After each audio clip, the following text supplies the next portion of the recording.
Үнэхээр эх орноо бодохгүй маань намд байгаа хүмүүс. Зөвхөн ашиг сонирхол бодож яах гэж би бол харсан.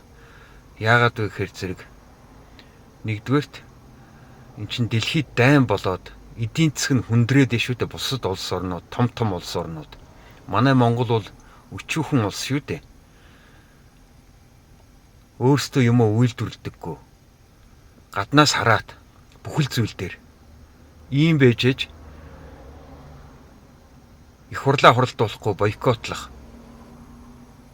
ямар ашиг сонирхол байгаад байгаа нь сонин. Миний харж байгаагаар бол ийм хүндрэлтэй цаг үе яг хаяанд ирсэн байж хахад туулын хурдны замыг тавих нь яг одоогийн нөхцөлд зөв юм уу, буруу юм уу?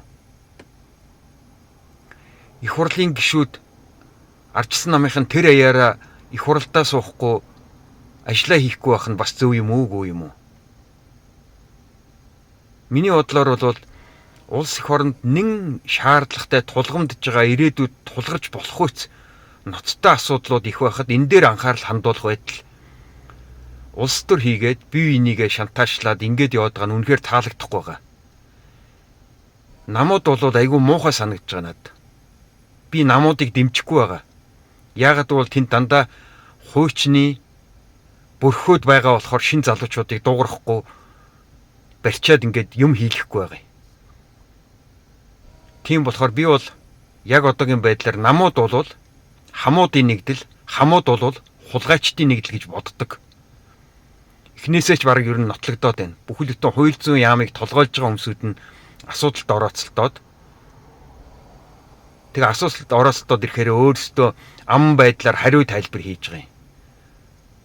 Ерөнхий сайд оюун эрдэнэ бол нотлох баримттайгаар мэдээлэл өгсөн. Хариуд нь хууль зүйн яамыг бүхэл бүтэн Монгол улсын хууль зүйн яамыг толгойлж байгаа хоёр хүн нь бие биенлүүгээ хараад инээж ханаагаад аман байдлаар ямар ч баримт сэлтгүүгээр иргэдэд ийм мэдээлэл өгж байгаа нь үл ойлгох байдал төрүүлж байгаа юм.